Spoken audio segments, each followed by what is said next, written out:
Pour moi, il n'y a pas de secret. En entrepreneuriat, il y a rarement un moment où la chance entre en jeu. Cependant, je vous assure que le travail acharné, the hustle, the hard work, goes on to pay. Au cours des 15 dernières années, le secteur agricole commercial sénégalais a été très dynamique avec une augmentation de la production et des investissements, la création d'emplois et l'intérêt croissant du secteur privé. Selon les données de la FAO, la production de viande de poulet au Sénégal a pratiquement quadruplé depuis 2005 pour atteindre 114 200 tonnes en 2019. Ce tonnage inclut à la fois la production villageoise et industrielle. Cette croissance est en grande partie due au fait que, à un moment donné, le Sénégal a arrêté l'importation des poulets venant de l'extérieur pour limiter la propagation de la grippe aviaire pendant ces années-là. Cet arrêt de l'importation a encouragé des entreprises locales qui étaient juste bien implantées à s'étendre encore plus, et ce avec le soutien de l'État. Parmi ces entreprises, la plus connue est le groupe Sedima, qui est le plus grand groupe avicole du pays et projette de s'étendre à l'international. Si tu veux en savoir plus, j'ai fait une vidéo sur eux, le lien dans la description. Mais il y a une autre entreprise là qui, à force de travail et d'abnégation, commence petit à petit à concurrencer ce géant. À la tête de cette entreprise se trouve Serine Amar, ancien chauffeur de taxi aux États-Unis, qui est rentré dans son pays d'origine pour se lancer dans l'aviculture et s'est spécialisé dans la production de poussins d'un jour. Et pour cela, il s'est doté de grandes machines chauffantes qui permettent de recréer de manière artificielle le phénomène de couvage des œufs. Ces machines sont appelées des couveuses ou des incubateurs et sont très utiles pour quelqu'un qui veut produire à grande échelle. Si tu veux démarrer dans la production des poussins d'un jour, tu n'es pas obligé de te procurer obligatoirement ces machines qui sont très chères si tu veux débuter. Je dois être honnête avec toi, car il existe des moyens plus accessibles de fabriquer des couveuses chez toi, et ce de manière artisanale mais tout aussi efficace. Dans cette vidéo, on va étudier le parcours de Serine Amar, bien évidemment, de ses débuts dans le business à sa prospérité, tout en tirant des leçons utiles. Et en deuxième partie, je vais te montrer comment fabriquer une couveuse chez soi avec des matériaux à la portée de tous. C'est parti!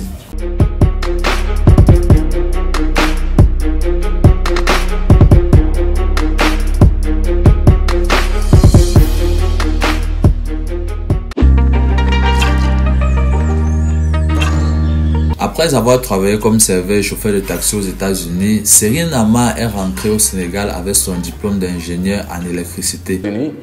J'ai eu à travailler en tant que nettoyeur la nuit. J'ai aussi travaillé en tant que chauffeur de taxi à New York avant de terminer mes études d'ingénierie. Il a décidé de se lancer dans l'aviculture parce qu'il a vu que le secteur était prometteur. Il a commencé par une petite exploitation élevant 30 000 poussins par semaine. Société spécialisée dans la production et commercialisation des poussins d'un jour. Là, ils sont en train de mettre les informations sur les œufs pour une question de traçabilité. Et c'est des œufs de 44 semaines.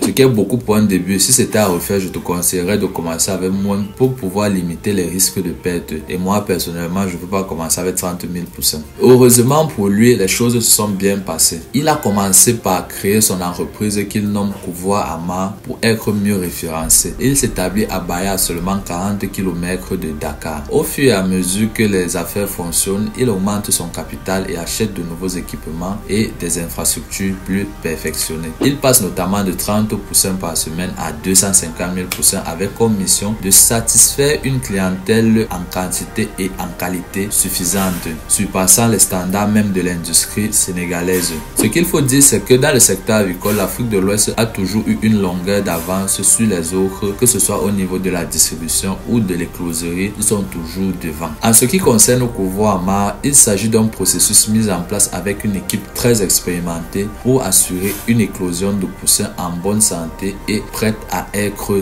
livrée. Ce qui me plaît dans cette histoire, c'est que Serine s'est très vite rendu compte de son manque d'expérience et a su trouver et dénicher des experts du domaine. Et ça paye. Couvoir Amar est devenu tellement important qu'il concurrence même déjà l'entreprise Sedima de Babacar Ngom. Aujourd'hui, Serine dirige une entreprise produisant près de 300 000 poussins par semaine et employant près de 100 jeunes grâce à son entreprise. Ici, M. Amar s'est lancé avec 30 000 poussins, ce qui signifie qu'il avait avait déjà un certain capital qui provenait certainement de ses années passées aux États-Unis. Et quand tu convertis la monnaie, c'est beaucoup ici. C'est la raison pour laquelle il a pu avoir un bon matériel dès le début. Mais ce n'est pas forcément le cas de tout le monde, car tout le monde n'a pas forcément le moyen de s'offrir de tel appareil dès le début. C'est la raison pour laquelle dans la suite de la vidéo, je vais te montrer comment tu peux fabriquer une couveuse artisanale avec de simples matériaux retrouvables partout et peu coûteux. C'est parti. Élever le poulet n'est pas très compliqué, il suffit juste d'avoir les bons gestes au bon moment et de respecter la posologie. Il en est de même pour les poussins d'un jour. Si tu suis mes instructions au niveau de la fabrication de la couveuse et la posologie utilisée, tout va bien se passer. Pour fabriquer une couveuse à la maison, la première étape consiste à découper un trou à l'une des extrémités d'une glacière en polystyrène ou en carton. Le trou va contenir l'ampoule et sa douille, donc ce sera un peu comme une sorte de support qui va empêcher que l'ampoule fasse les va-et-vient à l'intérieur de l'enceinte. Ensuite, il faudra insérer la douille d'une ampoule dans le trou et visser une ampoule de 25 watts. Vous pouvez utiliser une petite boîte, mais la glacière en polystyrène fonctionne mieux car elle est isolée. C'est elle qui va nous servir de structure ou de charpente pour nos couveuses. Donc, oublie le fer et autres, il te faut juste une enceinte cubique hermétique. Ici, c'est une glacière, mais comme je te l'ai dit précédemment, tu peux utiliser autre chose du moment qu'il soit juste hermétique. Ensuite, il faudra ajouter maintenant de la sciure ou du copeau de bois. Ça, c'est d'une part pour le confort et en même temps pour conserver la chaleur et garder les poussins au chaud quand ils vont éclore. Passons maintenant à la posologie, c'est-à-dire comment tu vas l'utiliser pour ceux qui ne connaissent pas.